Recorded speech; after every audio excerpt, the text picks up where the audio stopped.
नमस्कार दोस्तों, स्वागत है आपका हमारे YouTube चैनल जरधारी क्लासेस में। तो दोस्तों यहाँ पर हम आपको करा रहे हैं डीएलएड का पेपर सॉल्व। और इससे पहले हम दो पार्ट बना चुके हैं जिसमें जीके और रीजनिंग आपको सॉल्व करा चुके हैं। और आज यहाँ पर मैथ का पेपर सॉल्व कराने वाले हैं। तो 50 नंबर की यहाँ पर मैथ्स आपको यहाँ पर सॉल्व कराई जाएगी। और काफी सारे स्टूडेंट की यहाँ पर रिक्वेस्ट आई थी कि उनके लिए प्रैक्टिस सेट बना दिए जाए। तो आपको बता दें कि हम आपके लिए 10 मॉडल पेपर बना चुके हैं जिसमें 10 मॉडल पेपर हैं और साथ ही पिछले साल के प्रीवियस ईयर पेपर भी उपलब्ध कराए गए हैं। तो अगर आप चाहें तो उनको ले सकते हैं। डिस्क्रिप्शन में आपको लिंक दिए गए हैं। तो 10 मॉडल पेपर हैं और प्रत्येक मॉडल पेपर में 200 क्वेश्चन है। तो ये समझ लीजिए कि 2000 क्वेश्चन आपके यहाँ से तैयार होने वाले हैं। तो 2000 क्वेश्चन यहाँ पर है।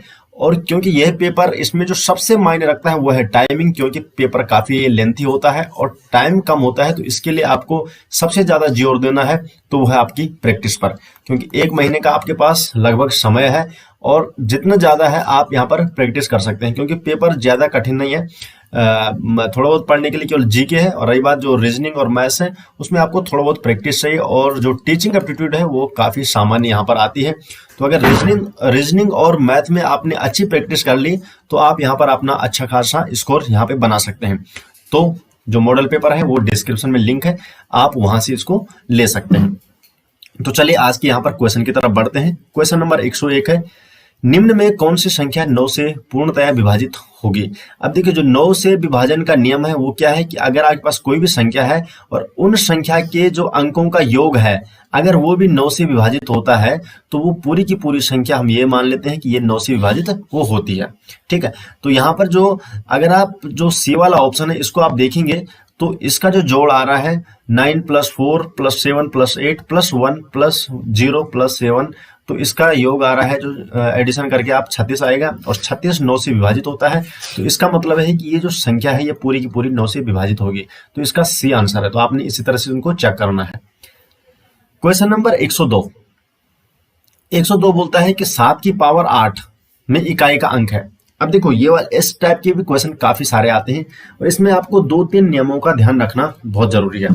अब देखो, 7 की पावर 8 में दो चीजें हैं, 8 है पावर और 7 है आपकी जो बेस है।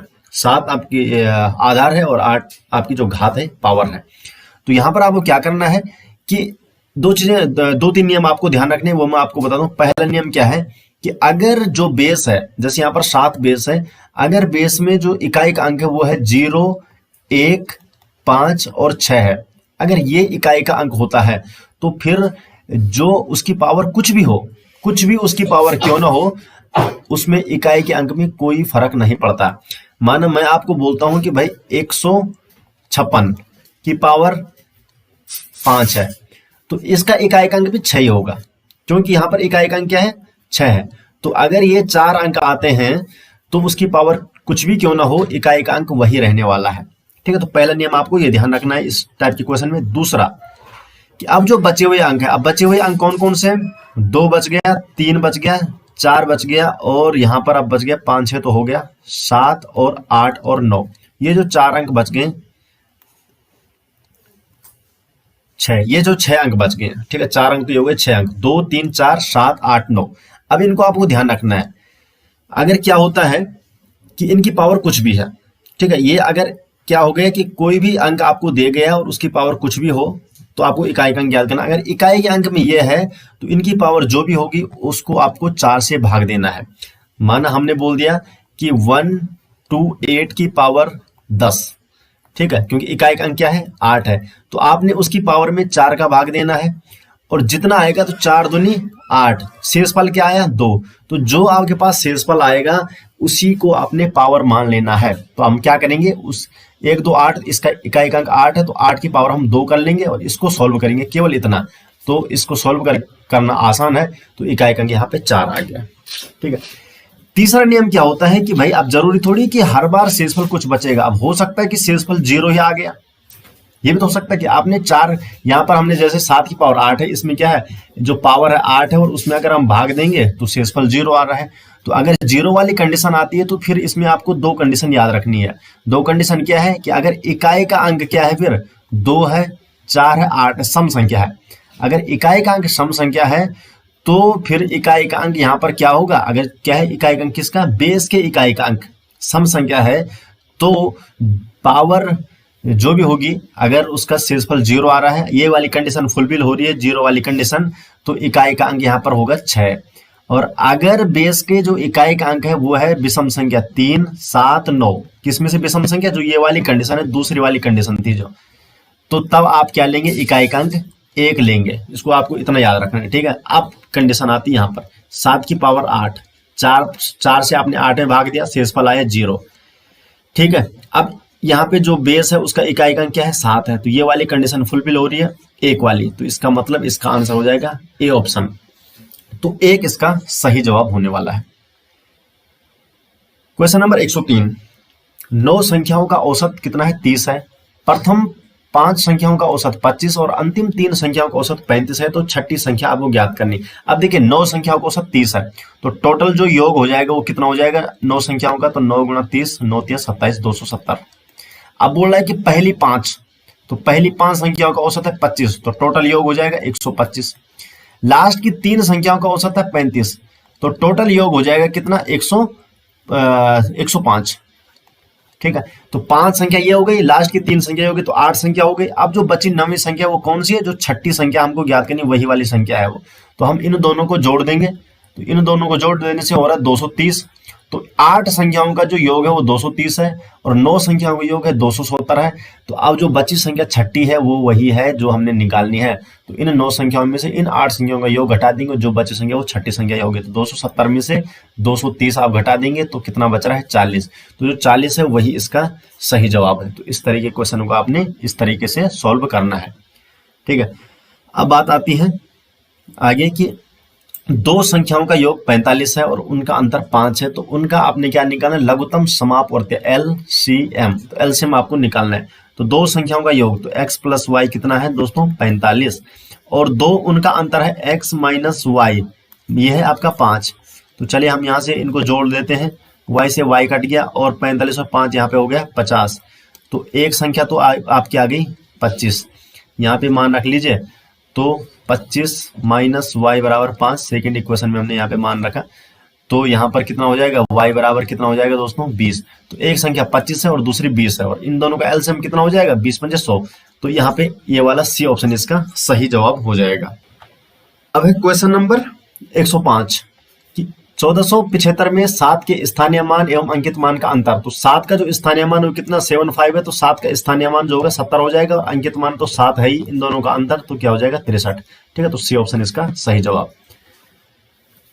क्वेश्चन नंबर 106 है कि किसी संख्या के 60% में से 60 घटाने पर परिणाम, देखो 60% में से 60 घटाया और फिर परिणाम आता 60, तो वो संख्या ज्ञात करना। अब हमें नहीं पता वो संख्या कौन सी, तो हमने बोल दिया भाई संख्या है x, ठीक है। तो हमें क्या बोल रहा है 60% किसका x का, तो 60% ऑफ x माइनस 60 कर देंगे तो रिजल्ट भी आपका 60 आएगा, ठीक है। तो चलिए कर लेते हैं इसको। तो 60/100 गुणा x माइनस 60 बराबर 60, ठीक है। तो इसको सॉल्व करेंगे तो 60 और 60 इधर चले जाएगा, तो 120 नीचे आ जाएगा यहाँ से। चलो ये 100 तो चले गए ऊपर, नीचे नहीं ऊपर चले गया, और जो ये आपका जो 60 है ये आ जाएगा नीचे। तो 6 दूनी 12, तो ये आपका आ जाएगा 200, आंसर इसका हो जाएगा। तो बोले तो डी वाला ऑप्शन इसका सही जवाब हो जाएगा।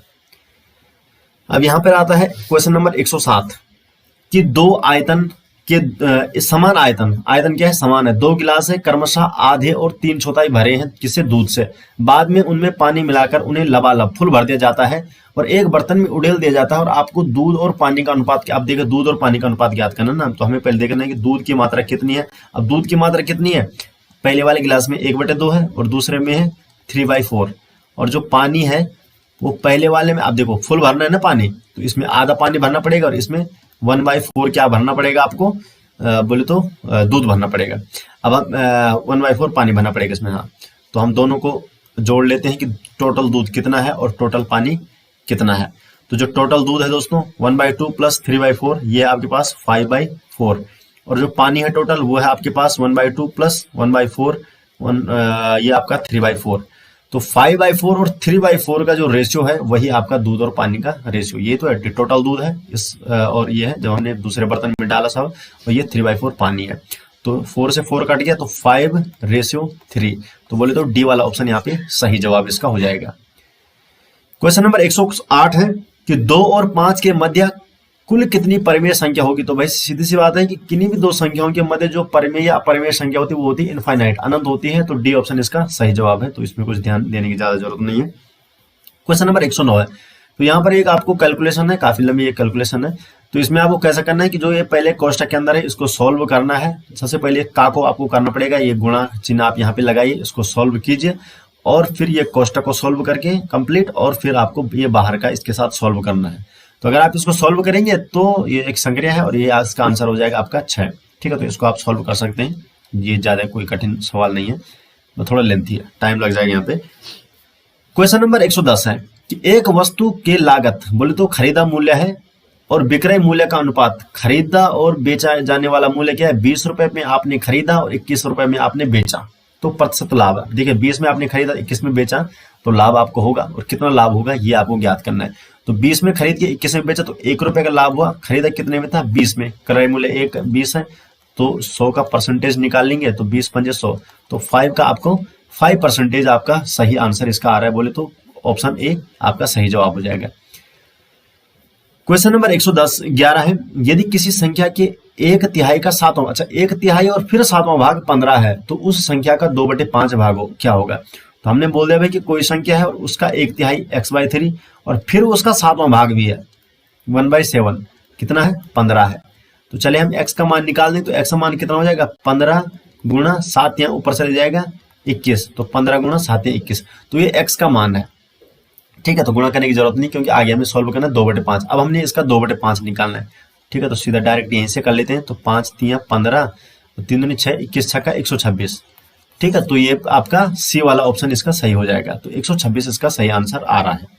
ठीक है, तो चलिए क्वेश्चन नंबर 12 की तरफ बढ़ते 112 की तरफ बढ़ते हैं कि एक विक्रेता अपने सामान को 20% की छूट के साथ बेचता है और अभी भी वह 25% का लाभ कमाता है। यदि वह इस सामान को इसके अंकित मूल्य पर बेचे तो उसे कितना प्रतिशत लाभ होगा। अभी हमें नहीं पता कि सामान कितने का है और बेचा कितने का जा रहा है और अंकित मूल्य क्या है। तो चलिए हम मान लेते हैं कि अंकित मूल्य सबसे ज्यादा है, तो चलिए इसको हम 100 मान लेते हैं। 100 का आपका क्या है अंकित मूल्य है, और जब ये क्या है एक विक्रेता अपने सामान को 20% की छूट के साथ बेचता है, तो जब ये इसको 20% की छूट के साथ बेचेगा तो इसका मतलब बेचेगा कितने में 80, क्योंकि 100 अंकित मूल्य है और 80 आपका क्या है बेचने वाला मूल्य है। 80 रुपए में बेच रहा है, लेकिन जब 80 रुपए में बेच रहा है अभी भी उसको 25% का लाभ मिल रहा है। अब वो वस्तु एक्चुअल में उसको पड़ कितने की रही ये भी आपको निकालना पड़ेगा। तो जितने की उसको वस्तु पड़ रही है जब वो उसको 80 में बेच रहा है तो 25% का लाभ कमा रहा है। इसका मतलब जो वो वस्तु है अभी हमें नहीं पता वो कितनी है, जब हम उसमें क्या है 25% का लाभ ले रहे हैं तब जाके हम उसको 80 रुपए में बेच रहे हैं। तो हम क्या करेंगे 25% ना उस वस्तु का 25% जोड़ने से 80 आएगा, तो 25% जोड़ेंगे तो 100 का 25 125, तो 125x बटे 100 बराबर वो क्या है 80 है। इस वस्तु का मान वस्तु क्या है x रुपए की है, हमें नहीं पता कितने की वो निकालने में। वास्तव में वस्तु उसको पड़ रही x रुपए की, तो उसका जो 25% में जो वो लाभ में बेच रहा है तो वो 80 है ये वाला, तो 125x बटे 100 बराबर हो जाएगा 80। तो यहां से आप x का मान निकाल सकते हैं, तो 80 गुणा 100 बटे 125। ठीक है, तो ये आपका इस तरीके से हो जाएगा। तो इसको आप निकालेंगे तो x का मान यहाँ से आपका आ जाएगा, तो इसको आप सॉल्व करेंगे तो यहाँ से ये सॉल्व करके आ रहा है यहाँ पे 64। ठीक है, हाँ ये आपका हो जा रहा है 64 यहाँ पे हो जा रहा है। तो मतलब वस्तु आप देखिए वस्तु का अंकित मूल्य है 100, आपने उसको बेचा कितने में 80 में, और वस्तु आपको सच में पड़ी कितनी की 64 की। 64 की वस्तु आपने जब 80 में बेची तो आपको 25% का लाभ हुआ और छूट उसको अंकित मूल्य पे कितने का मिली 20% की। अब वो बोल रहा है कि अगर वो डायरेक्ट इस 64 रुपए की वस्तु को डायरेक्ट 100 रुपए पे बेचे तो उसको कितना परसेंटेज का लाभ होने वाला है। ठीक है, तो 100 में से 64 घटा लीजिए कितना होने वाला है ये। ठीक है 36, तो 36 बटे 64 गुणा 100 करके तो ये कितना हो जाएगा 9 बटे 16 और ये हो जाएगा 56.25%। तो लगभग इतना हो जाएगा 56.25। सी ऑप्शन इसका सही हो जाएगा। ठीक है, तो इस तरीके से इसको आप सॉल्व करेंगे।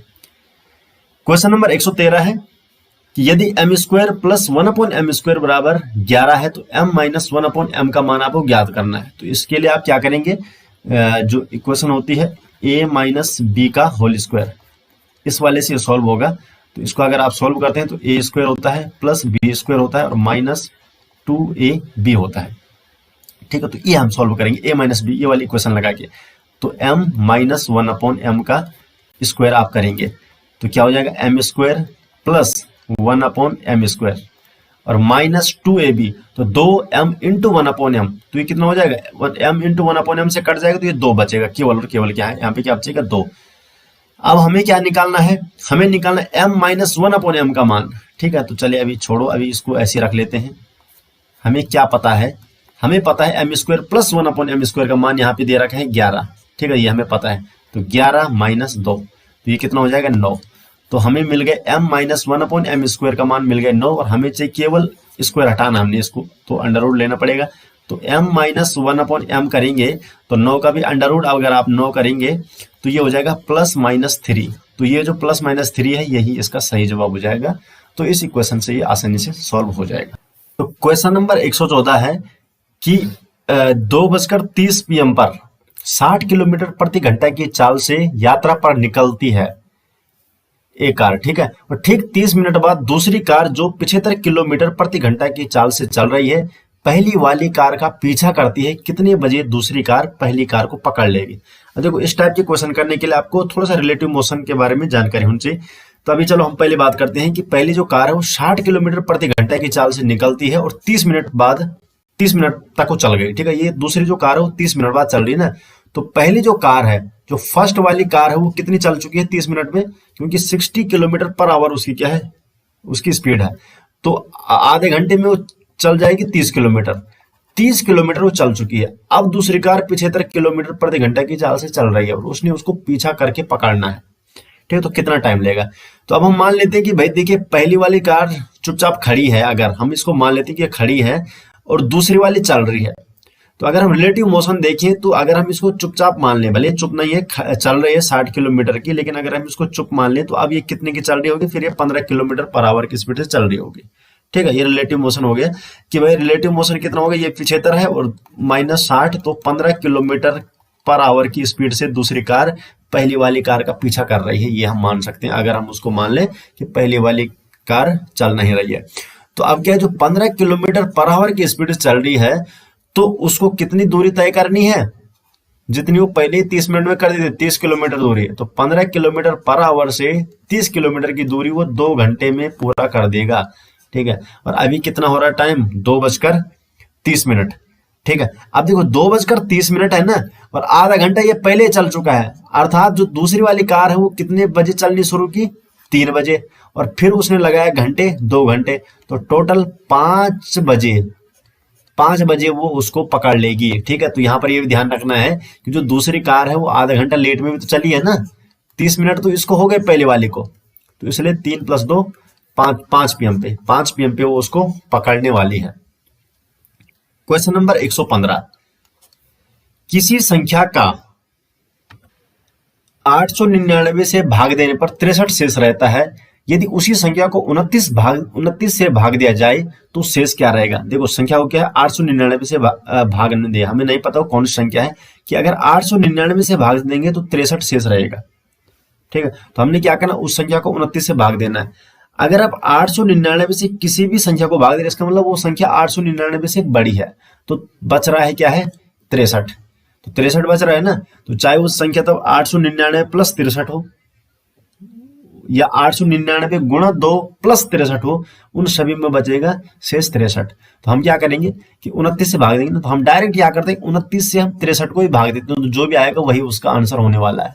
29 का भाग डायरेक्ट आप 63 में दे देंगे, तो 29 का भाग आप 63 में जितनी बार देंगे जितना शेष बचेगा तो वही आपका यहाँ पर भी शेष रहने वाला है। तो 2 बार यहाँ पे जाएगा 58 और 5 यहाँ पर शेष रहने वाला है, तो शेष क्या बचेगा, बी वाला ऑप्शन।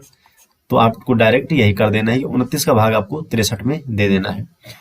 क्वेश्चन नंबर 116, कि एक बांस है, एक बांस का 1/5 भाग हरा, 1/4 भाग लाल, 1/3 भाग पीला और शेष जो है 65 सेंटीमीटर वो बिना रंगा हुआ है। तो बांस की कुल लंबाई आपको ज्ञात करनी है। तो सबसे पहले हम जो टोटल ये पार्ट है इनको आप जोड़ लेंगे, 1/5 प्लस 1/4 प्लस 1/3। ठीक है, तो इनका आप एलसीएम निकाल लेंगे तो नीचे हो जाएगा 60 और ऊपर बच जाएगा 12 पंजे 60, 15 चौको 60 और 20 तियां 60। ठीक है, तो 47/60 भाग तो रंगा हुआ है।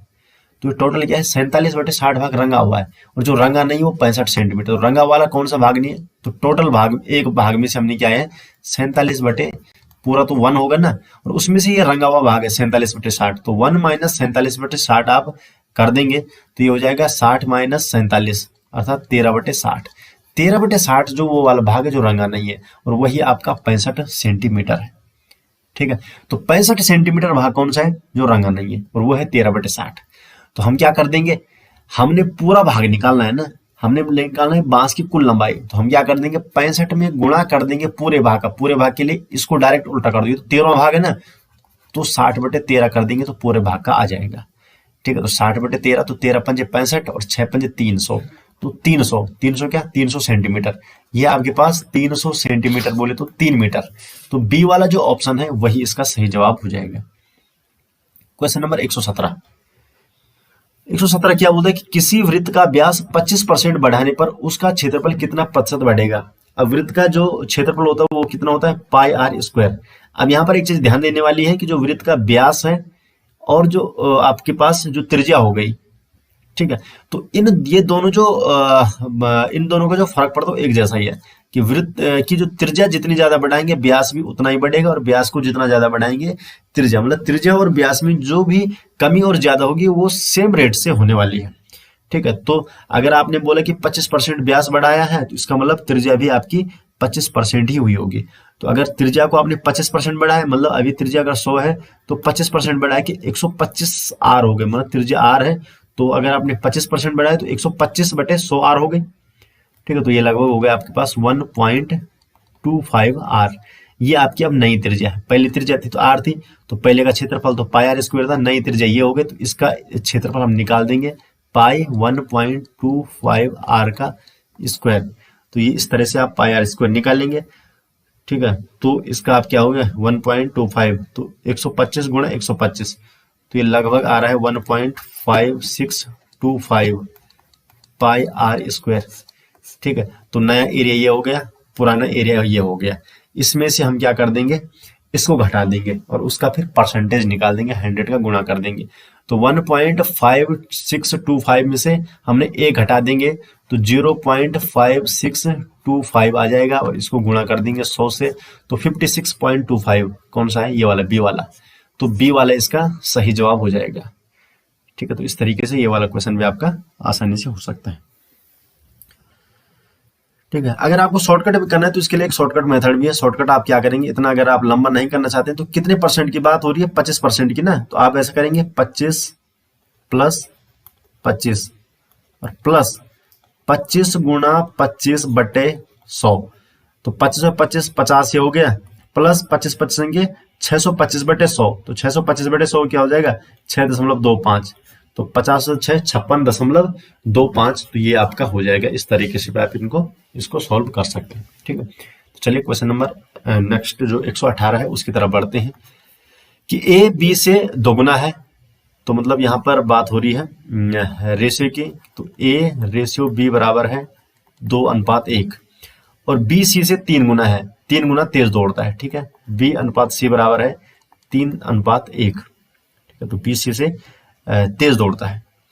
अब ये बोल रहा है यदि सी एक निश्चित दूरी को 1.5 घंटे में पूरी करे तो ए कितने समय में यात्रा पूरी करेगा। तो सबसे पहले हम A ratio B ratio C का निकालेंगे, तो कितना हो जाएगा, ये आपका हो जाएगा 2 तियां 6 और 2 तियां 6, 2 एकम 2। ठीक है, 2 तियां 6, 3 एकम 3 और 1 एकम 1, तो 6:3:1। ये क्या है, इसकी स्पीड, इतनी तेजी से कितनी तेजी से दौड़ रहा है। तो अगर ये इसकी स्पीड है और हमें यहाँ पे निकालना है समय याद करना है, तो x बराबर vt वाला फॉर्मूला अगर आप देखते हैं तो स्पीड और टाइम एक दूसरे के रेसिप्रोकल है, व्युत्क्रमानुपाती यहाँ पे देखने को लगते हैं। ठीक है, तो ए बी सी की जो स्पीड है उसका रेशियो अगर ये है, तो अगर उनका टाइम का रेशियो निकालेंगे तो वो क्या हो जाएगा, इसका ठीक उल्टा हो जाएगा। ठीक है, तो ठीक उल्टा कैसे हो जाएगा, हम इसका क्या कर देंगे, समय का अनुपात हम क्या कर देंगे, उसका रेसिप्रोकल कर देंगे। तो 1/6 रेशियो 1/3 रेशियो 1।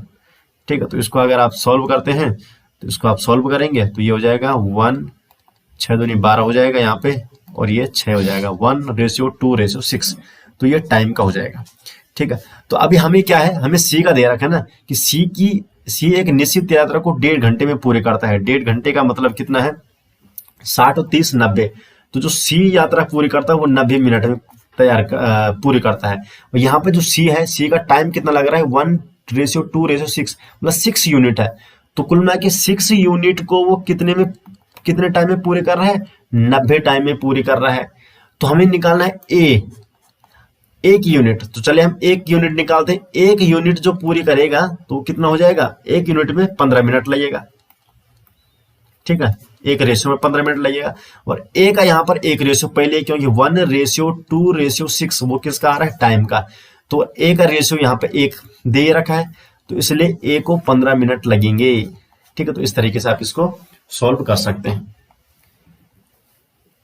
क्वेश्चन नंबर 119 क्या है कि 0.75 इंटू 0.75, अच्छा 3 बार इसका गुणा है, 3 बार इसका गुणा है। तो इसको आप किस तरीके से सॉल्व करते हैं, इसको आप सॉल्व कर सकते हैं इस तरह से, a³ प्लस b³। ठीक है, देखो a इसको मान लिया, b इसको मान लिया, ये भी 3 बार गुणा, तो a³ प्लस b³, और नीचे क्या है, a इंटू b। ठीक है, तो a इंटू a, अच्छा a स्क्वायर है ये, a स्क्वायर, और माइनस a इंटू b, और plus b into b square. तो ये इक्वेशन बन रही है। तो a³ प्लस b³ क्या होता है, a प्लस b और A square plus B square minus A B. नीचे बट्टे में क्या है, A square minus A B और प्लस बी स्क्वायर। तो ये वाला और ये वाला टर्म तो कट जाएगा, बचा आपके पास ए प्लस बी केवल। ए प्लस बी मतलब ए तो आपका 0.75 है और प्लस बी कितना है, 0.25। तो दोनों मिलके क्या हो जाएगा, 1 हो जाएगा। तो 1 बोले तो सी वाला ऑप्शन इसका सही हो जाएगा। ठीक है, तो इस तरीके से ये भी आपका हो जाएगा। क्वेश्चन नंबर 120 है कि एक नाव है, नाव 8 घंटे में 40 किलोमीटर धारा के प्रतिकूल दिशा जाती है, जबकि 6 घंटे में 36 किलोमीटर धारा की दिशा में जाती है। तो शांत जल में नाव की, चलो पहले हम देखते हैं कि शांत जल में जो बोट है उसको हम बी से डिनोट करते हैं। ठीक है, और शांत जल में जो नाव है उसकी चाल को हम बी से डिनोट करते हैं, जो धारा है वाटर की चाल को डब्ल्यू से डिनोट करते हैं। तो अभी बोल रहा है वो धारा के प्रतिकूल, तो धारा के प्रतिकूल जब हम डालेंगे तो माइनस हो जाएगा बी माइनस डब्ल्यू। वो क्या है, 8 घंटे में 40 किलोमीटर, तो मतलब उसकी स्पीड कितनी है, 8 × 5 = 40, 5 किलोमीटर पर आवर। ठीक है, तो धारा की जो प्रतिकूल दिशा है बी माइनस डब्ल्यू, बी क्या है, बोट की स्पीड है शांत जल में, और डब्ल्यू है वाटर की स्पीड। तो b माइनस डब्ल्यू हो जाएगा 5 किलोमीटर, क्योंकि प्रतिकूल है। और जब 6 घंटे में 36 किलोमीटर धारा की दिशा में जाती है, धारा की दिशा का मतलब है कि बोट की स्पीड प्लस जब वाटर की स्पीड एक साथ होगी तो वो धारा की दिशा होगी, तभी तो वहां पे स्पीड ज्यादा होगी। और वो है कितना, 6 36, तो 6 किलोमीटर पर आवर हो जाएगा। तो 6 का भाग आप 36 में देंगे। ठीक है, तो यहाँ से आप इनको क्या कर सकते हैं, चलिए जोड़ लेते हैं। ट्वाइस b बराबर, हमें तो शांत जल में नाव की निकालना है तो बोट की निकालनी है, तो 6 और 5 11 हो गया। तो b बराबर हो गया 5.5 किलोमीटर पर आवर। तो यहाँ पर क्या हो जाएगा, सी ऑप्शन यहाँ पर इसका सही जवाब हो जाएगा। क्वेश्चन नंबर 121 कि अशोक का वेतन कुलदीप से 20% अधिक है, तो बताइए कि कुलदीप का वेतन अशोक से कितने प्रतिशत कम है। तो चलिए हम मान लेते हैं कि अशोक का वेतन कुलदीप से 20% अधिक है ना, अशोक का वेतन कुलदीप से 20% अधिक है। तो हमने मान लिया भाई जो कुलदीप है, कुलदीप का वेतन है 100, तो अशोक का कितना हो जाएगा 120, तभी तो 20% अधिक है। अब हमने निकालना है कुलदीप का वेतन अशोक से कितना कम है, हमें कम निकालना है। तो डिफरेंस तो है ही कितना 20 का, और कम निकालना है, इससे निकालना ना, तो इसको हम नीचे रख लेंगे और गुणा यहाँ पे 100 कर लेंगे। तो ये हो जाएगा 20 छका 120, तो 100/6 आप ले लेंगे, और 16 छका 96, और 4 बच गया, और 6 16 सही 4/6, इतना परसेंट क्या है, ये कम है। ठीक है, तो जो इसका वेतन है कुलदीप का वेतन अशोक से 16 से 4/6% यहाँ पे कम है। क्वेश्चन नंबर 122 कि दो घनों का आयतन है 1:27, तो उनके पृष्ठ क्षेत्रफलों का अनुपात क्या होगा। अब जो घन का आयतन होता है ना, आयतन होता है a³ भुजा की पावर क्यूब, और जो आपका क्षेत्रफल होता है वो 6a² भुजा का 6 गुणा भुजा का स्क्वायर, जो साइड है उसका स्क्वायर हो जाता है। ठीक है, अब हमें ज्ञात क्या करना, हमें दे क्या रखा, घनों का आयतन। चलो हम मान ले दो घन, एक का आयतन a³ है, दूसरे का है b³, और उसका अनुपात दे रखा है 1:27, और हमने निकालना क्या है, इन दोनों की उसका बोले तो क्षेत्रफल का। ठीक है, तो a³ अपॉन b³, तो चले हम a/b का मान निकाल सकते हैं। a/b का मान हो जाएगा, इसका भी क्यूब का रूट क्यूब कर दो, तो 3 × 9 = 27, a/b बराबर 3 हो जाएगा। तो b बराबर कितना हो जाएगा दोस्तों, 3a हो जाएगा। ये अपने पास एक इक्वेशन बन गई है, तो b = 3a हो जाएगा। अब हमें क्या निकालना है, हमें निकालना है 6a² बटे 6b², हमें निकालना ये है। तो 6a² तो चलो ठीक है, और 6b² क्या हो जाएगा, 6 और b², b का मान तो 3a है ना, तो b का 3a का स्क्वायर, तो 3a का स्क्वायर क्या हो जाएगा, 3 × 9 और a का स्क्वायर a, तो 6 × 9 गुणा a²। ठीक है, तो 6 से 6 तो कट गया, 1 से 1 कट गया, तो ये बच रहा है 1:9। तो कौन सा आंसर आ रहा है, सी। ठीक है, तो इस तरीके से आपने निकाल दिया है। तो क्षेत्रफल का जो अनुपात होगा वो 1:9 होने वाला है। चलिए आगे बढ़ते हैं। क्वेश्चन नंबर 123, एक आयताकार मैदान का क्षेत्रफल है 150 वर्ग मीटर और इसका परिमाप है 50 मीटर, तो मैदान की लंबाई व चौड़ाई होगी। ठीक है, आयताकार मैदान है ना, तो क्षेत्रफल क्या है, 150 वर्ग मीटर है, तो क्षेत्रफल बोले तो लंबाई गुणा चौड़ाई कितना है, 150 वर्ग मीटर है। और जो परिमाप है, परिमाप क्या होता है, 2 लंबाई धन चौड़ाई, वो कितना है दोस्तों, 50 है। ठीक है, इस तरीके से आप इसको सोल्व करेंगे। तो इसको आप सोल्व करेंगे, l × b ये हो गया, और तो l + b बराबर कितना हो गया, 25, और l × b हो गया आपका 150। ठीक है, तो चलिए अब यहाँ से किसी एक का मान निकाल लीजिए, चाहे आप l का मान निकाल लीजिए या b का मान निकाल लीजिए। चलो हम l का मान निकालते हैं, तो l बराबर हो जाएगा, ये हो जाएगा आपके पास 25 - b, और इसको आप यहाँ पे रख लीजिए, तो ये हो जाएगा 25 - b × b बराबर 150। तो अब आप इसको सॉल्व कर सकते हैं आसानी से कि 25b - b² बराबर 150, इस तरीके से। ठीक है, तो चलिए इसको, ये तो अब इक्वेशन बन गई ना, b² - 25b और a माइनस करके प्लस हो जाएगा इधर। इस तरीके से आप इस इक्वेशन को लिख सकते हैं। तो अब आप देख सकते हैं 25 को आप लिख सकते हैं, 25b है ना, ये 15 10 150। ठीक है, ये इसके जो गुणनखंड हो जाएंगे, तो माइनस यहाँ पे 10b और माइनस 15b और प्लस 150 हो सकता है। तो यहाँ से हो जाएगा b, ये हो जाएगा b - 10, और यहाँ पे आप अगर आप क्या लेते हैं, प्लस माइनस ले लेंगे, 15b - 10, तो या तो b बराबर 10 है और या b बराबर 15 है। दो इक्वेशन आ रही, तो जो भी इसका आंसर हो जाएगा। हाँ, तो ठीक है, यहाँ पे 10 वाला कौन सा है, 10 और 15 वाला डी है कि 15 सेंटीमीटर। अगर इसको हम लंबाई लेते हैं तो ये चौड़ाई हो जाएगी, और ये चौड़ाई है तो लंबाई हो जाएगी। तो कुल मिलाकर डी ऑप्शन यहाँ पे सेटिस्फाई हो रहा है। तो इस तरीके से इसको हम क्या कर लेंगे, सॉल्व कर लेंगे। क्वेश्चन नंबर 124 की तरफ बढ़ते हैं। तो क्वेश्चन नंबर 124 है कि 6 सेंटीमीटर भुजा के समबाहु त्रिभुज के शीर्ष से आधार पर डाले गए एक समबाहु त्रिभुज आपके पास, और ये क्या है, 6 सेंटीमीटर। तो 6 6 और 6, तो ये है। यहाँ से आपने अगर लंब डाल दिया तो ये 3 बचा यहाँ, तो हमने लंब की लंबाई ज्ञात करनी है। ठीक है, तो ये आपका आधार कर्ण और लंब वाला हो गया, तो लंब का हमने निकालना है। तो उसका स्क्वायर कितना हो जाएगा, तो 6 × 36, 6 का स्क्वायर माइनस 3 का स्क्वायर, ये हो जाएगी इस लंब का स्क्वायर। ठीक है, तो 6 का यहाँ पर हो जाएगा 36 और 3 × हो गया 9, तो 36 में से 9 आपका क्या हो गया, 9 × 27, तो रूट में आपका आ गया 27। ठीक है, तो ऑप्शन क्या है, अच्छा ऑप्शन इसमें 3 में है, तो 3 × 9 = 27, तो 3√3, तो ये आपका हो जाएगा सी वाला ऑप्शन। ठीक है, तो चलिए क्वेश्चन नंबर 125 की तरफ बढ़ते हैं कि रूट क्यूब में है 4 से 17/27, तो इसको आप कर लीजिए, 27 × 4 = 28, 2 108, 108 + 17, इसको सॉल्व कर लेंगे इस अंदर वाले कोष्टक को, ये सॉरी रूट में है जो, तो 27 × 108 और प्लस ये 17 हो गया, तो 108 और 7 15, 125, 125/27। ठीक है, तो ये सॉल्व कर कितना हो गया, और हमने निकालना क्या है, रूट क्यूब में है 1/3। तो चलिए 1/3 में है ना, तो चलिए इसको हम क्यूब में रख लेते हैं।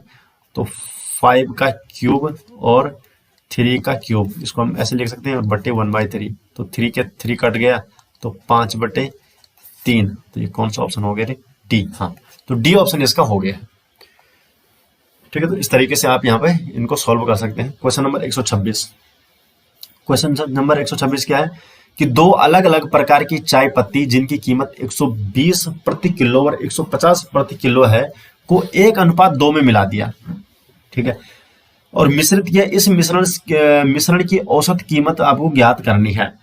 तो अगर आप देखेंगे तो चाय पत्ती है 1:2 का मिश्रण है, तो 1 किलो वाली जो 1 अनुपात में है वो 120 वाली किलो है, 120 रुपए, तो ये हो गया। और जो 2 अनुपात वाली वो कौन सी, 150 किलो वाली है। तो 2 अनुपात मतलब 2 अनुपात मिलेंगे, तो 150 गुणा 2, तो 300, 15 दूनी 300 वाली ये हो जाएगी।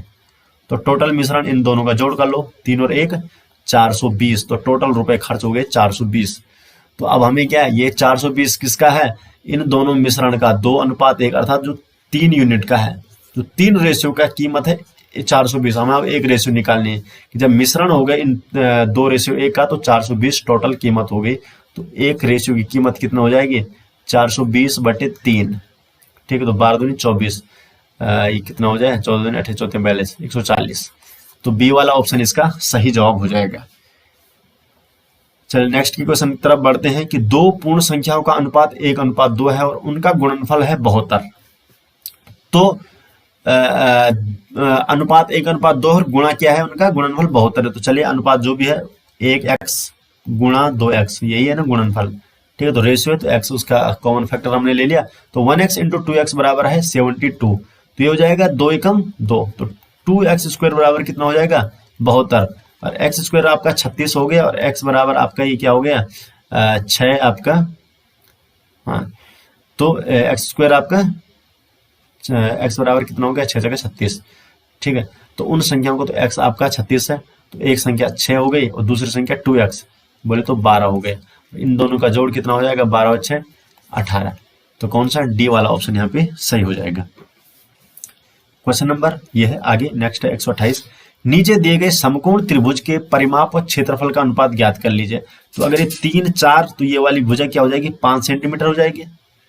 ठीक है, तो परिमाप क्या हो गया, 5 4 3, 5 4 9 3 12, 12 सेंटीमीटर। तो इसका हो गया 12 सेंटीमीटर हो गया दोस्तों परिमाप।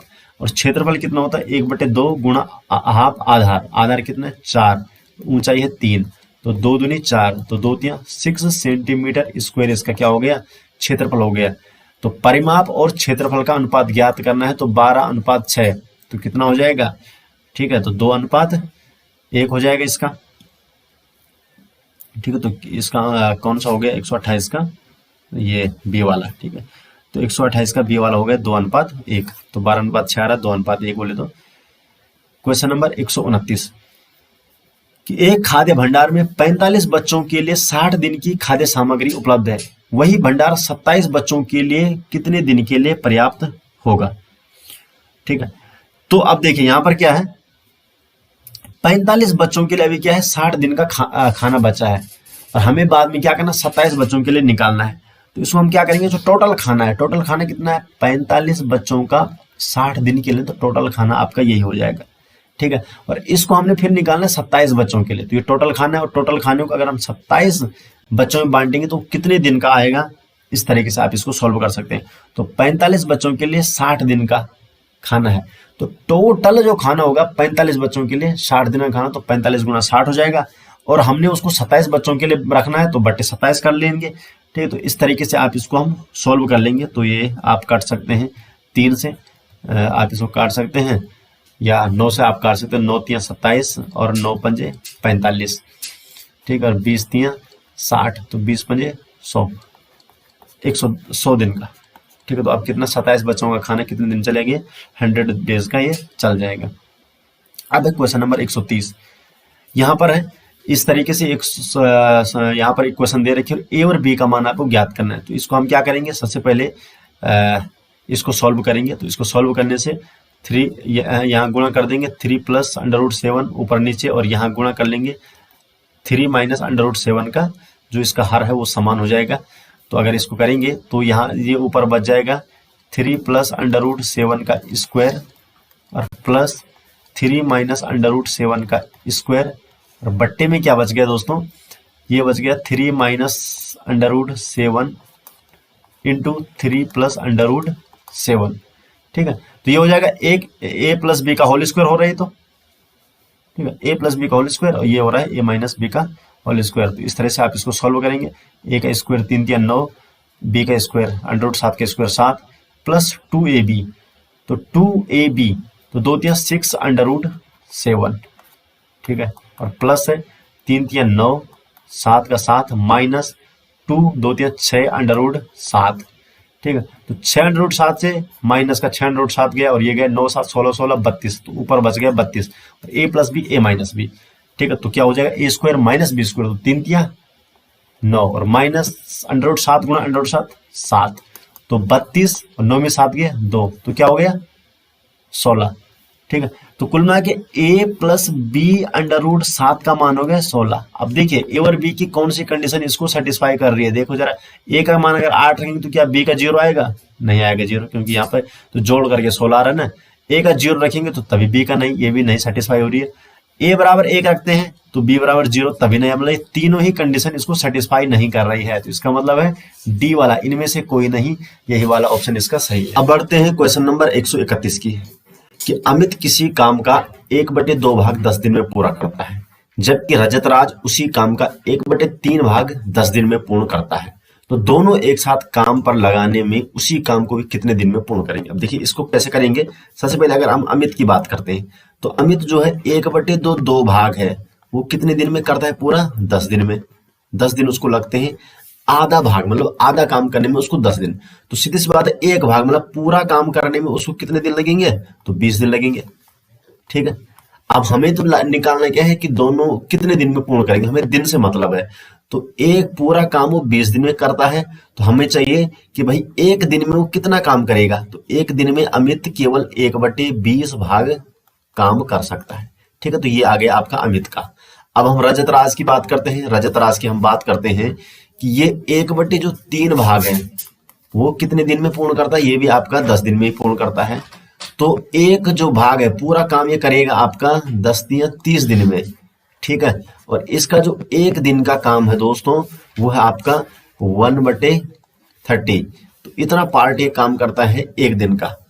अब हमें पूछ रहा है कि दोनों एक साथ काम करेंगे, तो दोनों का एक दिन का काम, अगर हम दोनों का 1 डे का काम देखेंगे तो कितना हो जाएगा, 1/20 प्लस 1/30, ठीक है। तो इसको आप सॉल्व कर लेंगे तो 20 × 60 और 30 दूनी 60, तो 3 और 2 5/60, अर्थात 1/12। एक दिन में 1/12 भाग काम कर लेता है। दोनों मिलके अगर काम करेंगे एक दिन का तो 1/12 जो पार्ट काम है वो उसको कर देंगे।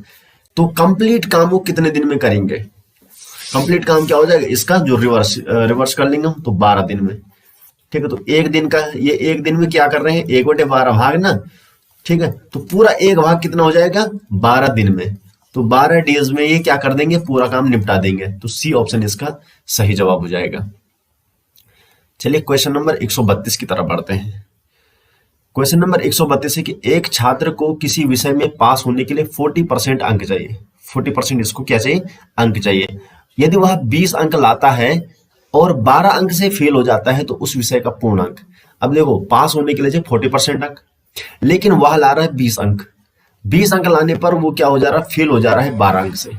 इसका मतलब अगर वो 12 अंक और ले आता तो वो पास हो जाता, ठीक है। तो अगर वो 12 अंक और ले आता तो मतलब टोटल कितने हो जाते हैं, 20 प्लस 12 अर्थात 32 नंबर पे वो पास हो रहा है। और ये जो 32 नंबर है ये पूर्णांक का 40% है, क्योंकि आपको बता रहा है ये कि 40% अगर ये परसेंट अगर लाता है तो ये पास होता है। तो जो 40% है वही आपका क्या है, 32 है। तो अब देखिए ये हो गया, तो 40% अंक है 32, तो किसका 40% अंक 32 है वो हमको निकालना है।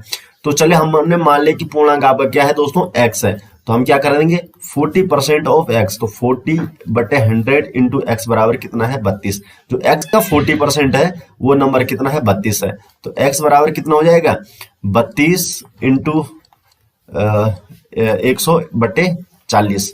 ठीक है, तो ये आपका हो गया। तो 4 अट्टा 32, तो अर्धसंख्य 80।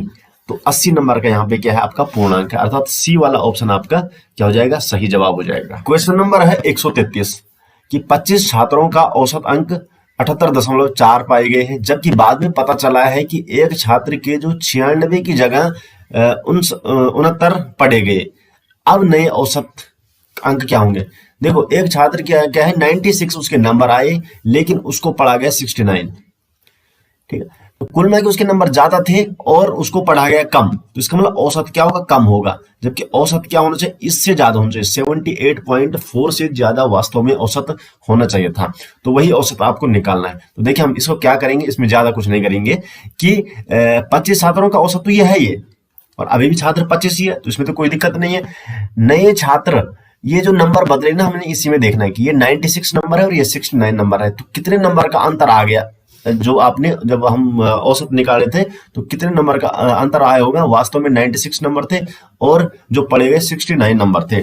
तो हम क्या कर देंगे 96 में से 69 घटा देंगे तो 27 नंबर, मतलब 27 नंबर वो है।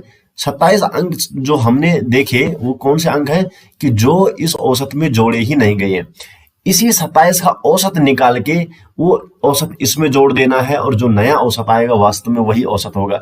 तो अब ये क्या है 27 का हम औसत निकाल देंगे इन 25 बच्चों के लिए। तो 25 का भाग क्या कर देंगे आप 27 में दे देंगे।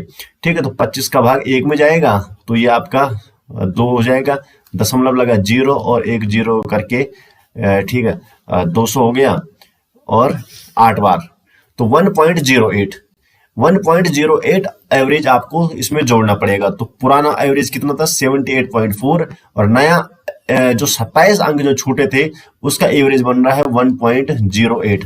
तो जो आपका ये आएगा यहाँ पर 8 और 1 9 79.48, कौन सा वाला ऑप्शन है 79.48 ए वाला ऑप्शन। तो जो ए वाला ऑप्शन है यही आपका सही जवाब हो जाएगा। क्वेश्चन नंबर है 134 है कि प्रतिवर्ष साधारण ब्याज की दर से कोई धन 15 वर्ष में स्वयं का 4 गुना हो जाएगा। ठीक है, तो किस जो आपका क्या है आपने रेट निकालना है कि कितना है वो। तो जो जनरल फॉर्मूला है सिंपल इंटरेस्ट का वो क्या आता आपका कि P into R into T बटे 100। P आपका प्रिंसिपल अमाउंट हो गया, आर रेट हो गया, टी टाइम हो गया और बटे 100। अब हमें क्या पूछ रहा है ये कि साधारण ब्याज आपको निकालना है, अर्थात आर आपको निकालना है, टाइम आपको 15 वर्ष पता है और क्या हो गया स्वयं का 4 गुना हो गया। तो चलिए मान लेते हैं कि आपके पास 100 रुपए थे और 100 रुपए 4 साल में कितने हो गए 15 साल में कितने हो गए 400 हो गए। तो 100 का यहाँ पे 400 हुआ है। ठीक है, तो 100 का 400 हुआ है, लेकिन आपको देखो यहाँ पे पूछ रहे हैं सिंपल इंटरेस्ट। सिंपल इंटरेस्ट कितना हुआ भाई 100 तो आ गया प्रिंसिपल अमाउंट थे ना और वो 400 हो गया। इसका मतलब आपको जो ब्याज मिला सिंपल इंटरेस्ट मिला वो कितना मिला 300। ठीक है, तो 100 आपका प्रिंसिपल अमाउंट था और 300 आपको सिंपल इंटरेस्ट मिला, तो यहीं पे रखेंगे 300 आपका सिंपल इंटरेस्ट हो गया। पी कितना है आपका 100 है, आर आपको निकालना है, टी आपका 15 है और बटे 100 है। ठीक है, तो ये हो गया आर बराबर 300 बटे 15, तो 15 दूनी 30, तो 20% का ये क्या हो गया आपका जो ब्याज है, ये साधारण ब्याज की दर यही है 20%। ठीक है, तो इस तरह यहाँ पे कंफ्यूज मत होने कि भाई 100 का 400 और आपने सिंपल इंटरेस्ट की जगह 400 रख दिया, क्योंकि सिंपल इंटरेस्ट कितना हुआ 300 रुपए आपको इंटरेस्ट मिला है, 100 तो आपको आपका खुद का रुपए था ना। अब क्वेश्चन नंबर 135 कि नीचे दिए गए किसी परिवार के खर्चे के पाई चार्ट, ये पाई चार्ट दे रखा है यहाँ पे किसी परिवार का खर्चा है कि भोजन में कितना है 25%, शिक्षा में 20, इस तरीके से अलग अलग खर्चा है। यदि भोजन मद में खर्च 10,000 प्रतिमाह है तो परिवार का प्रतिमाह शिक्षा, अच्छा भोजन में जो खर्चा है ये जो 25% वो कितना है 10,000 है, तो हमें निकालना है कि जो शिक्षा का 20% है वो कितना होगा। ठीक है, तो हमें देखो सबसे पहले हमें ये पता नहीं कि भाई टोटल जो क्या है एक्चुअल में इस परिवार की टोटल खर्चा कितना है। ठीक है, लेकिन टोटल खर्चे का जो 25% है वही आपका 10,000 रुपए है। फिर हमें ये निकालना, हमें टोटल निकालने की यहाँ पे जरूरत ही नहीं पड़ेगी। तो हम क्या करेंगे कि जो 25% है टोटल खर्चा हम x मान लेते हैं। ठीक है, तो टोटल खर्चा आपका x है, लेकिन x का 25% कितना है ये 10,000 है जो हमें दे रखा है, क्योंकि भोजन में खर्चा है ना 25%, तो x का जो 25% है वो 10,000 है ना, तो हम क्या कर देंगे 25x/100 बराबर कितना हो जाएगा 10,000। ठीक है, तो यहां से x का मान निकल जाएगा, तो इकाई ढाई ये आपका 10,000 हो गया, गुणा यहाँ पे 100 हो गया और बट्टे 25। लेकिन हमें क्या नहीं है एक्स का मान, अब इसको सॉल्व करने की यहाँ पे जरूरत ही नहीं है, क्योंकि आगे वो पूछ रहा है कि शिक्षा का 20%, तो हम क्या कर देंगे ये टोटल, ये तो कुल है ना, ये तो हमें पता है, तो इसी का हम 20% निकाल देंगे 20/100। तो हमने ये कुछ चीजें काट ली और यहां से आपका हो गया 4, इसको काट के और 2 0 ये हो गया, तो 400 इंटू 20, तो 4 दूनी 8, 1 2 और 3 0, तो 8,000 रुपए। तो जो शिक्षा में खर्चा हो रहा है वो 8,000 हो रहा है। ठीक है, तो यही वाला कौन सा ऑप्शन है, तो बी वाला ऑप्शन। इस तरीके से इस क्वेश्चन को हम सॉल्व कर लेंगे। चलिए नेक्स्ट क्वेश्चन की तरफ बढ़ते हैं। क्वेश्चन नंबर 136 कि वह न्यूनतम संख्या जो 12, 15 और 20 से विभाज्य एवं पूर्ण वर्ग भी हो, विभाजित तो होनी चाहिए, तो विभाजित होने के लिए आपको क्या करना पड़ेगा, LCM निकालना पड़ेगा किसका, 12, 15 और 20 का। तो अगर हम 12, 15 और 20 का LCM निकालते हैं तो क्या हो जाएगा 12, 60, 20, 60, 15, हाँ तो 60 क्या हो जाएगा LCM, तो LCM हो जाएगा आपका 60। तो भाई जो सबसे छोटी से छोटी संख्या है जो 12, 15 और 20 से पूरी तरह विभाजित हो जाती है वो क्या है आपकी 60 है। लेकिन यहाँ पर 60 का ऑप्शन यहाँ पे क्या बोल रहा है, और 60 वैसे पूर्ण वर्ग नहीं है, ये बोल रहा है कि वो पूर्ण वर्ग में होना चाहिए। अब इनमें से पूर्ण वर्ग क्या है, 400 है, 900 भी है, सारे के सारे इसमें पूर्ण वर्ग ही है। लेकिन अब देखो 60 में से सबसे छोटा संख्या कौन, यहाँ पे 400 है, क्या 400 विभाजित होती है, तो 60 का भाग 400 में नहीं जाता है, तो ये विभाजित नहीं होगी। ठीक है, इसके बाद छोटे कौन है 900, तो 60 का भाग 900 में जा रहा है, ठीक है, तो यहाँ पे जा रहा है। ठीक है, तो यहाँ पे चले जाएगा 60 का भाग, 0 आपका 6 कम 6 3 6 5 30, हाँ 15 6 90 150। तो क्या है जो ये बी वाला ऑप्शन है यही सही हो जाएगा, क्योंकि छोटी संख्या वैसे 60 का भाग हो सकता है 600 में भी जाए, 3600 में तो फिर जाता ही है। ठीक है, लेकिन यहाँ पर क्या है हमें छोटी संख्या निकालनी जो पूर्ण वर्ग भी हो, तो वो कौन सी है दोस्तों, वो है आपका 900 है।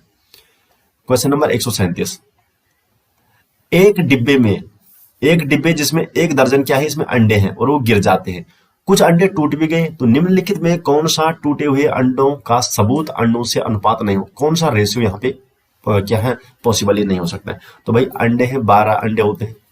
ठीक है, तो 12 को हम रेशियो किस किस प्रकार डिवाइड कर सकते हैं, तो भाई जो रेशियो है उन दोनों का जोड़ का जो होगा वो कम से कम 12 का फैक्टर तो होना चाहिए। देखो 7 और 5 12।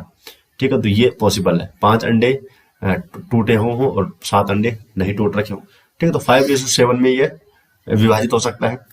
4 और 1 5, इसमें नहीं हो सकता है। 1:4 दोनों का जोड़ कितना हो जाएगा 5, 5 का भाग 12 में जाता ही नहीं है, तो ये आपका जो रेशियो ये पॉसिबल ही नहीं है। अब देखो 2 और 1 3, 3 का भाग 12 में जा रहा है और 5 और 1 6, तो 6 का भाग 12 में जा रहा है। तो बी वाला ऑप्शन ही क्या है सही है कि ये अंडों का सबूत का अनुपात ही नहीं है। ठीक है, 1:4 में ये 12 विभाजित ही नहीं हो सकता है। चलिए आगे बढ़ते हैं। क्वेश्चन नंबर 138 एक साइकिल का पहिया जिसका व्यास 56 सेंटीमीटर है वह 32.2 किलोमीटर की दूरी तय करने में कितना चक्कर लगाएंगे। देखो यहाँ पे व्यास ये दे रखा है, तो चलिए पहले देखते हैं कि जो इसका परिधि होगी सर्क्यूम्फ्रेंस हो जाएगा किसका, पहिए का। ठीक है, जब ये घूमेगा तो आगे बढ़ेगा और 32.2 किलोमीटर की दूरी तय करेगा। तो सबसे पहले एक चक्कर में कितनी दूरी तय कर रहा है ये देख लेते हैं। तो वो कितनी होगी, जितनी इसकी परिधि बोलते हैं परिमाप होगा, तो वो कितना होता है जो आपका क्या है ये वृत्त है ये, तो 2πr पहिया है ये होता है ना। या अगर आप किसकी बात करें, क्योंकि यहाँ पर व्यास दे रहा है तो पाई डी हो जाता है, तो बोले तो पाई कितना है आपका 22/7 गुणा 56। ठीक है, तो 22 × 8 इतना सेंटीमीटर क्या है ये तय कर देगा, 22 × 8 सेंटीमीटर ये यहाँ पे तय करेगा। लेकिन हमको क्या चाहिए, हमको चाहिए कि 32.2 किलोमीटर की दूरी वो कितने उसमें पूरी करने वाला है। ठीक है, तो इसके लिए हम क्या कर लेंगे 32.2 किलोमीटर। अब क्योंकि ये सेंटीमीटर में है और 1 किलोमीटर में, तो हम इसको ही सेंटीमीटर में बदल देते हैं 32.2 को। तो 32.2 किलोमीटर है, तो किलोमीटर को पहले मीटर में बदलेंगे तो 1000 का गुणा करेंगे और फिर इसको सेंटीमीटर में बदलेंगे तो 100 का गुणा कर देंगे, तो टोटल सेंटीमीटर तो ये हो गया इसका। अब हमें निकालना है कि भाई एक चक्कर में इतना तय कर दे रहा 22 × 8 सेंटीमीटर। ठीक है, तो 22 गुणा 8 सेंटीमीटर में तय कर दे रहा है एक चक्कर में, और टोटल सेंटीमीटर इतना है, तो हम क्या कर देंगे 22 गुणा 8 का जो भी निकलेगा इसका भाग दे देंगे इसमें। ठीक है, तो टोटल है और ये एक चक्कर में इतना सेंटीमीटर, तो वो जो भी आएगा इसको सोल्व करके वो आ जाएगा आपका कि कितने चक्कर पड़ रहे हैं यहाँ पे। ठीक है, तो आप कर लेंगे इसको इस तरीके से, 22 छक्का तो 0.6 ये हो गया, 8 से ये चीजें कुछ कट जाएंगे, तो कुल मिला के अगर आप सॉल्व करेंगे इसको तो 6000, हाँ तो कुल मिला के सीधी सी बात, चलो काटने में क्या 6, ये आपका हो गया 2 3 4, हाँ 6000/8, 60,000/8। ठीक है, तो कितना हो जाएगा 8 7 56, 7000, हाँ तो 7500 के लगभग, हाँ यही आ रहा है, ये बी वाला ऑप्शन। ठीक है, तो बी ऑप्शन इसका सही हो जा रहा है 138। इस तरीके से ये सॉल्व हो जाएगा। क्वेश्चन नंबर 139 है, 139 है, दो संख्याएं 3:5 के अनुपात में है। यदि दोनों संख्याओं में 8 जोड़ा जाए तो उनका नया अनुपात 2:3 हो जाता है, तो उक्त संख्या वो संख्याएं क्या है? भाई दो संख्याएं 3:5 में है, ठीक है, और अगर वो दो संख्या 3:5 में, तो संख्या क्या हो जाएगी, एक 3x कॉमन फैक्टर उसका x मान लिया, एक संख्या दूसरी हो जाएगी 5x, एक 3x है और दूसरी 5x है। यदि दोनों संख्याओं में 8 जोड़ा जाए, तो मतलब हम दोनों संख्याओं में 8 जोड़ रहे हैं ना, तो 8 जोड़ेंगे तो क्या क्या हो जाएगा, एक हो जाएगा 3x + 8 और दूसरा हो जाएगा 5x + 8, तो उनका अनुपात हो जाएगा 2:3 या 2/3। चलो हम भिन्न में लिख लेते हैं इसको पहले ही, 5x + 8, 3x में भी 8 जोड़ दिया और 5x में भी 8 जोड़ दिया, तो ये नया अनुपात हो जाएगा 2:3। तो अब इसको हम सोल्व कर सकते हैं, तो 9x + 8 × 24 और ये हो जाएगा आपका 5 दूनी 10x + 8 दूनी 16। ठीक है, तो 10, चलो इसको इधर कर लेते हैं, इसको इधर कर लेते हैं, 24 में से 16 गए तो 8 और 10 ये x होगा, तो x का मान तो 8 है ये।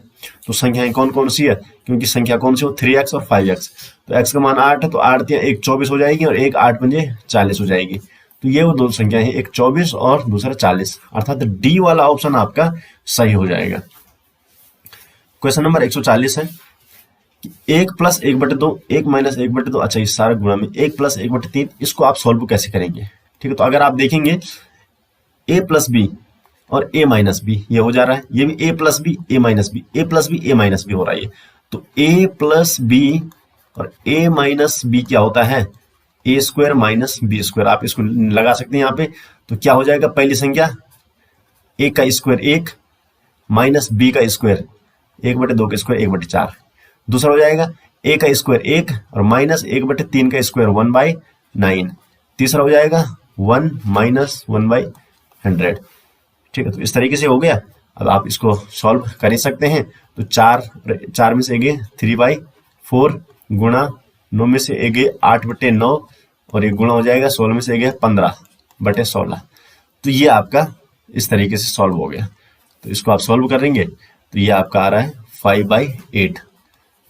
ठीक है, तो यहाँ पर सी ऑप्शन इसका सही हो जा रहा है। Question number 141। ठीक है, तो 141 की तरफ बढ़ते हैं। 141, एक संख्या है, नहीं, एक आदमी है 9 किलोमीटर प्रति घंटा की चाल से दौड़ता है और प्रत्येक 1 किलोमीटर के बाद 9 मिनट आराम करता है, तो वह 27 किलोमीटर की दूरी तय करने में कितना समय लगेगा? देखो 9 किलोमीटर प्रति घंटे की चाल से चलता है, ठीक है, तो 27 किलोमीटर में उसको कितने घंटे लगेंगे? तो 9 किलोमीटर में क्या है 1 घंटा, फिर अगले 9 किलोमीटर में 2 घंटा, अगले 9 किलोमीटर में 3 घंटा, तो 3 घंटे तो ये पूरे लग गए। ठीक है, अगर वो 9 किलोमीटर प्रति घंटे, तो 27 में 3 घंटे तो ये लग गए पूरे। अब वो क्या बोल रहा है, 1 किलोमीटर के बाद 9 मिनट आराम भी कर रहा है, तो कुल मिलाकर टोटल है 27 किलोमीटर। तो कितनी बार आराम करेगा? 26, क्योंकि 27वां मिनट वो वहां पहुंच जाएगा। अगले जो 27वें किलोमीटर पे वो आराम नहीं करेगा, फिर तो दिन भर ही आराम करेगा। तो 27 किलोमीटर जब वो चलेगा तो उसे यहाँ पर 26 बार क्या करना पड़ेगा? आराम करना पड़ेगा। और प्रत्येक किलोमीटर के बाद वो कितना 9 मिनट आराम कर रहा है, तो आप क्या करेंगे 26 बार गुणा 9 मिनट, तो ये क्या हो जाएगा 9 × 54, 4 3 2 3 4 234 मिनट हो जा रहा है। 234 मिनट वो आराम ही कर रहा है इस दौरान। ठीक है, तो 234 मिनट को आप घंटे में बदल लीजिए, कितना बच रहा है ये, तो 60 का भाग आप 234 में आप दे देंगे, तो 3 बार चले जाएगा, 6 × 18 4 और ये होगा 5, तो 3 घंटे 54 मिनट। ठीक है। तो यहाँ पर भी आराम वो कर रहा है, 3 घंटे 54 मिनट वो आराम कर रहा है, और उसको जाने में जो टाइम लग रहा था वो 3 घंटे तो लग ही रहा था। तो 3 और 3 6 आवर और 54 मिनट। ठीक है। तो दोस्तों ये वाला इसका कौन सा है, सी वाला ऑप्शन। तो सी वाला ऑप्शन इसका सही हो जाएगा। अब क्वेश्चन नंबर 142।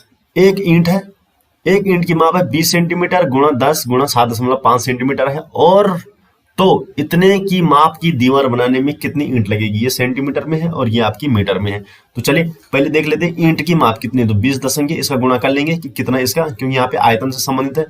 इस छोटे वाले आयतन को बड़े वाले जो इसका वॉल्यूम आएगा उसमें भाग दे देंगे तो वो नंबर आ जाएगी आपकी। ठीक है। तो देखो ये कितनी जगह घेर रही है, और फिर यहाँ इतनी बड़ी तो दीवार बनानी ना, तो क्या करेंगे, इसका जो वॉल्यूम है उसका भाग दे देंगे इस बड़े वाले वॉल्यूम में जितनी दीवार बनानी है। तो सही आंसर आपका आ जाएगा कितनी ईंट यहाँ पे लगने वाली है। तो 20 गुणा 10 गुणा 7.5 हो जाएगा। तो 20 गुणा 75, तो 75 दूनी 150। ठीक है। तो ये कितना हो जाएगा आपका 1500। तो 1500 सेंटीमीटर क्यूब वॉल्यूम है ना, तो 1500 सेंटीमीटर क्यूब। ठीक है। तो 75 गुणा 20 150 इंटू 100। तो 1500 सेंटीमीटर क्यूब क्या है, ईंट का माप है, ईंट का जो वॉल्यूम है। अगर यहाँ पे बात करें इसका 20 गुणा 2 गुणा 0.75, तो क्या हो जाएगा 0.75 है ना, तो 1 0 से ये कटा, 75 दूनी 15, 15 दूनी 30। तो इसका हो जा रहा है 30 मीटर क्यूब। ये अब देखो यहाँ पे सेंटीमीटर क्यूब में, ये मीटर क्यूब में, तो हम क्या कर देंगे, जो मीटर क्यूब है उसको आप सेंटीमीटर क्यूब में कन्वर्ट कर देंगे। अब कितना होता है, 1 मीटर बराबर होता है 10 की घात 2 सेंटीमीटर, 10 स्क्वायर सेंटीमीटर, 10 की पावर 2 सेंटीमीटर। ठीक है। तो आप इसको मीटर क्यूब में बदलना है, तो 1 मीटर क्यूब में अगर आप इसको बदलेंगे तो 10 की पावर 2 की पावर 3 अर्थात 10 की पावर 6 सेंटीमीटर क्यूब हो जाएगा। ठीक है। तो 1 मीटर इस क्यूब बराबर 10 की पावर 6 सेंटीमीटर क्यूब हो जाएगा। तो इसलिए 30 मीटर क्यूब को आपको सेंटीमीटर क्यूब में बदलना है, तो 10 की घात 6 का गुणा यहाँ पे करना पड़ेगा। ठीक है। और अब क्या है, और ये है 30 गुणा 10 की घात 6, और जो यहाँ नीचे है ये कितना है, भाग किसका देंगे, 1500 होगा। तो 15 गुणा 10 की घात 2, तो 15 दूनी 30, 2 तो ये आ गया, गुणा 10 की पावर ये ऊपर चले जाएगा 2 इंटू 10 की पावर 4। तो 2 इंटू 10 की पावर 4 मतलब 4 जीरो और लगा देंगे हम, तो ये 2 मतलब 2 के आगे 4 जीरो, हाँ 20,000 भाई, डी ऑप्शन। ठीक है। तो कितना हो गया, 2 4 0 1 2 3 4, तो 20,000। तो जो वाला 20,000 डी वाला ऑप्शन है ये सही जवाब इसका हो जाएगा। इस तरीके से इसको आप सॉल्व करेंगे।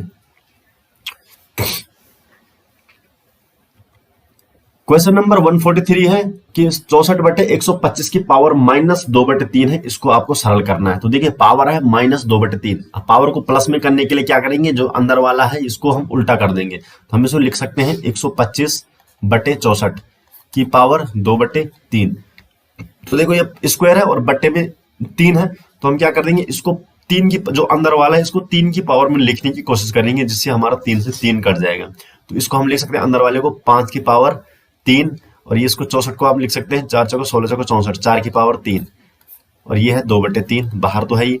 तो ये जो 3 है ना, ये दोनों 3 से ये वाला कट जाएगा, तो मतलब ये क्या 5/4 की पावर 3 इंटू, इसको आप ऐसे लिख सकते हैं 5/4 की पावर 3, और जो सबसे बाहर है वो 2/3 तो है ही, तो इस 3 से ये कट गया। तो अब बचा आपके पास 5/4 की पावर 2, तो 5 का स्क्वायर 25 और 4 का स्क्वायर 16, तो 25/16 कौन सा वाला है, बी। हाँ, तो बी वाला ऑप्शन इसका सही हो जाएगा।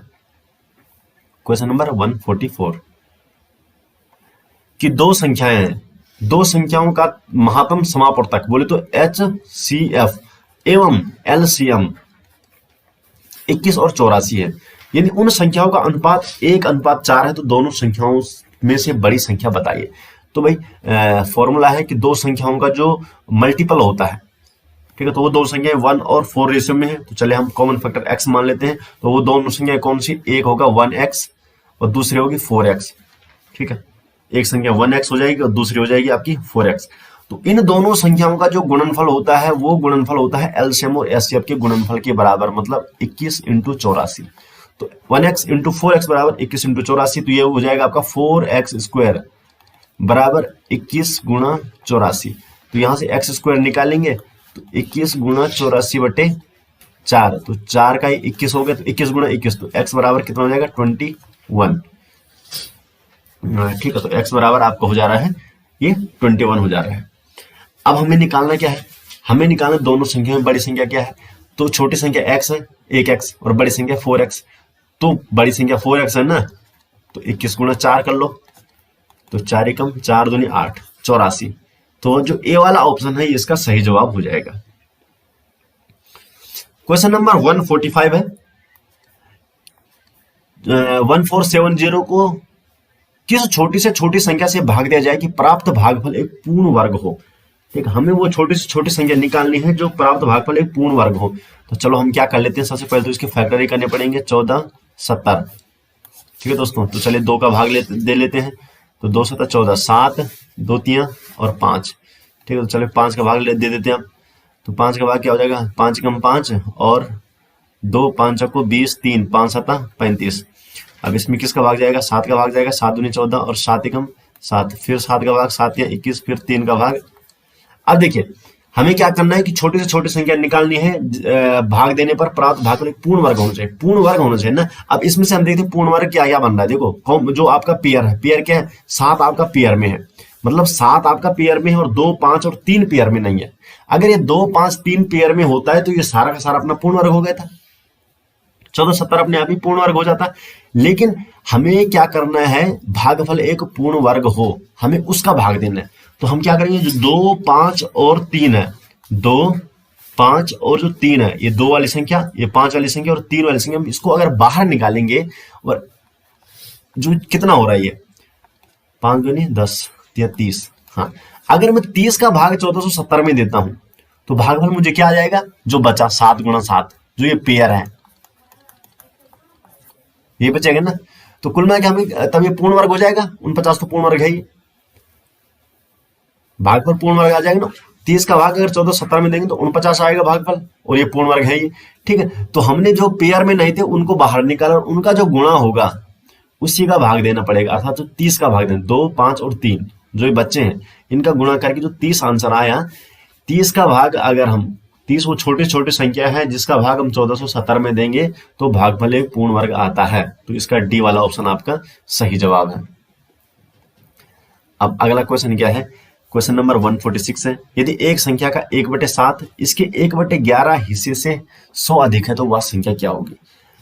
ठीक है, अब यहाँ पे क्या बोल रहा है कि एक संख्या है उसका 1/7 भाग, मतलब कोई संख्या x है, मुझे नहीं पता कौन संख्या है, तो x का 7वां भाग क्या है, इसके 11वां भाग से 100 अधिक है, तो x का मान हमें निकालना, उस संख्या क्या है। ठीक है, तो हम इसको सॉल्व कर सकते। चलो हम एक को इधर वापस ले आते हैं, x वाला फैक्टर को, -x/11 बराबर 100, ये तो है। ठीक है, तो यहाँ पे 11 7 77, तो 11 में से 7 गए 4x। ठीक है, इसको कॉमन कर देंगे तो 77 आ रहा नीचे, तो 7 यहाँ 11 का गुणा करना पड़ेगा यहाँ 7 का, तो 4x/77 बराबर 100। तो x बराबर क्या हो जाएगा, 100 × 77/4, तो ये हो जाएगा 25। ठीक है, तो 25 7 175, 5 25 7 175। ठीक है, और ये हो जाएगा आपका 192, तो 19 25, अर्थात बी वाला ऑप्शन इसका सही हो रहा है। तो वो संख्या क्या हो जाएगी, 1925 वो संख्या होने वाली है। क्वेश्चन नंबर 147 है, कितनी बार है, 2 2 4 2 6 2 8 10, 10 बार 7 दे रखे, उसमें भाग देना 77 का, तो 77 2 अंकों का हो गया और भाग आपको देना 10 वाले 7 में, तो सीधी सी बात है जो भागफल आएगा वो कम से कम 9 अंक का, मतलब वो 9 अंक का होगा। ठीक है, देख लेते हैं 9 अंक का कौन सा इसमें, तो ये तो सभी छोटे लग रहे हैं, यही लग रहा है 2 2 4 2 6 2 8 1 9, तो ये डी वाला ऑप्शन ही इसका सही हो जाएगा। ठीक है, तो 77 का भाग एक बार जाएगा, फिर 0, फिर एक बार जाएगा, फिर 0, इस तरीके से आ रहा है। ठीक है, और ये क्या है, 10 अंक कुल है, तो 77 आपकी 2 संख्या में ये हो गया, तो 1 अंक कम करके 9 अंक वाला जो डी ऑप्शन है यही इसका सही जवाब हो जाएगा। ठीक है, तो चलिए नेक्स्ट वाले क्वेश्चन की तरफ बढ़ते हैं। क्वेश्चन नंबर 148 क्या बोला है, ए बी सी की वर्तमान आयु का योग 90 वर्ष है। अभी वह आयु का योग क्या है दोस्तों, 90 वर्ष है। 6 वर्ष पहले उनकी आयु में क्या था, 1:2:3 का अनुपात था, तो सी की वर्तमान आयु आपको ज्ञात करनी। अब ये 6 वर्ष पहले अनुपात ये है, ठीक है। और छह और वर्तमान आयु का योग क्या है 90 वर्ष। अभी वर्तमान को छोड़ो, हमसे तो क्योंकि हमें रेशो दे रखा, हम 6 वर्ष पहले का देखते हैं। 6 वर्ष पहले आयु का जोड़ कितना रहा होगा, ठीक है। तो देखो 6 वर्ष पहले रेशो क्या है 1 2 3, तो आयु हम ले लेते हैं, एक्स को फैक्टर लेते हैं, तो 1x 2x 3x क्या है 6 वर्ष पहले की आयु है। तो इनका योग देखते हैं। तो 6 वर्ष पहले की आयु का योग है 1x plus 2x plus 3x। अब 6 वर्ष पहले आयु का योग कितना होगा, अभी देखो वर्तमान आयु का योग 90 है। 6 वर्ष पहले तीनों की आयु को 6 साल कम करो, 6 साल इसकी 6 साल इसकी 6 साल इसकी, तो कितना हो जाएगा 18 साल कम होगा ना। तो 6 साल पहले जो आयु का योग होगा वर्तमान आयु से 18 वर्ष कम हो जाएगा, ठीक है। तो कितना हो जाएगा 3 2 5 और 1 6x, 6x बराबर 90 माइनस 18 कितना हो जाएगा 10 में 8 का 2 72, ठीक है। तो x का बराबर कितना हो जाएगा 12। तो x का मान हो गया आपका 12 हो गया, ठीक है। और हमें निकालना है c की वर्तमान आयु। अब c की वर्तमान आयु कितनी है, अभी हमें c की वर्तमान आयु नहीं पता, लेकिन 6 वर्ष की पता हमें 3x है। ये 6 वर्ष की पता है 3x है, तो वर्तमान आयु क्या हो जाएगी 3x प्लस 6, 6 साल जोड़ देंगे। 6 साल पहले की 3x थी और वर्तमान है 3x प्लस 6। 3x प्लस 6 का ही आपको मान ज्ञात करना है। x का मान आपको 12 पता है, तो कितना हो जाएगा 12 3 36 और 6 42। तो 42 साल c की वर्तमान आयु हो गई। कौन सा ऑप्शन, तो c वाला ऑप्शन आपका सही जवाब है। क्वेश्चन नंबर 149, 3 संख्याएं आपको दे रखी है, 3 संख्याओं का अनुपात है 1:2:3 है। यदि इनके वर्गों का योग 126 है तो संख्या ज्ञात कीजिए। अब तीनों संख्याओं को हम ले लेते हैं, एक 1x है, एक 2x है और एक 3x है।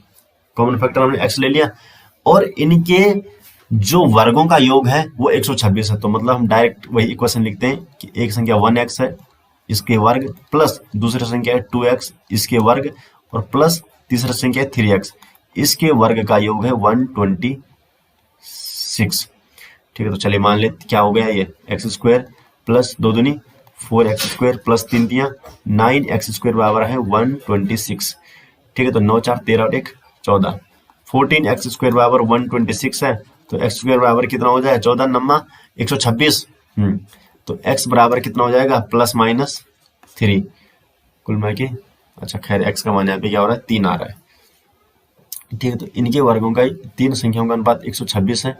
यदि इनके वर्गों 126 तो संख्या है, हमें x का मान 3 आ गया ना, तो एक x है तो 3 है, दूसरी क्या है 2x है तो 3 दूनी 6 हो जाएगी और तीसरी 3x है तो 9, मतलब सी वाला ऑप्शन 3 6 और 9, ठीक है। x का मान 3 आ गया ना, तो पहली संख्या 1x थी, दूसरी 2x थी, फिर तीसरी 3x थी, तो सी वाला ऑप्शन 3 6 और 9 ये आपका सही जवाब हो जाएगा। क्वेश्चन नंबर 150 है, ये आगे पास क्या है एक वो दे रखा है इक्वेशन और इसको आपको यहाँ पे प्रश्न चिन्ह के स्थान पर क्या आएगा मतलब सॉल्व करना है इसको।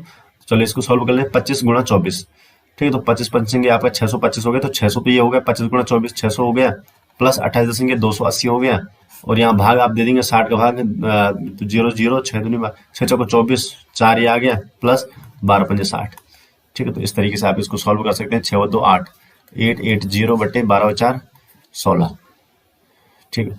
तो 16 का भाग आप इसमें देंगे तो 16 पंजे 80 और 16 पंजे 80 तो 55, तो सी वाला ऑप्शन इसका सही जवाब हो जाएगा। तो दोस्तों ये आपका आज गणित का पेपर भी सॉल्व हो गए, 50 क्वेश्चन यहाँ पे सॉल्व हो गए। तो आपको वीडियो कैसी लगी कमेंट में जरूर बताइएगा और अगर आपको वीडियो पसंद आती है तो उसको लाइक जरूर कीजिए और अगर आप पहली बार चैनल में आए हैं तो चैनल को सब्सक्राइब जरूर कर लीजिए। तो चलिए दोस्तों मिलते हैं दूसरे वीडियो के साथ, तब तक के लिए आपका बहुत बहुत धन्यवाद।